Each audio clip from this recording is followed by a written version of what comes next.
দুনিয়াতে উলঙ্গ আইসি এই সাদা কাপড়টার জন্য, এই সাদা কাপড়টার জন্য আসছি দুনিয়াতে।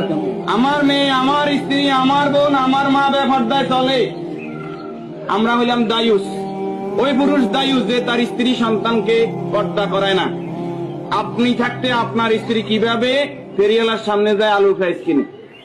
আপনি দেশে থাকতে, আপনি এলাকা থাকতে আপনার স্ত্রী কিভাবে মার্কেটিং করে যায়, এভাবে বাজার সদাই করে?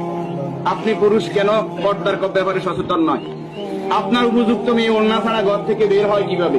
আপনার মেয়ে, আমার মেয়ে কিভাবে পায়জামা টাকনুর উপরে পড়ে? আমার ছেলে কিভাবে পায়জামা টাকনুর নিচে পড়ে? আমার টাকা দিয়ে আমার ছেলে সিগারেট খায়, আমার টাকা দিয়ে আমার টাকার এমবি খরচ করে আমার ছেলে মেয়ে ঘরের মধ্যে গান বাজনা করে। আপনি পুরুষ উদাসীন, আপনার খবর নাই। খোদার কসম, দায়ুস ওই পুরুষ যে পুরুষ তার পরিবারকে দিন শিক্ষা দেয় না, কোরআন শিক্ষা দেয় না, পর্দার কথা বলে না। আর দায়ুস জাহান্নামে যাবে।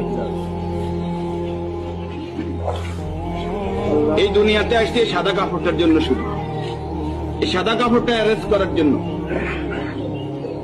কিন্তু এই সাদা কাপড়টাও নিজের টাকায় কিনা হয়, নিজের টাকায় কিনা হয়। আত্মীয় স্বজন কেউ না কেউ, আমরা অনেক সময় শুনছি যে 3.5 হাতের মালিক ছাড়া আমি নয়।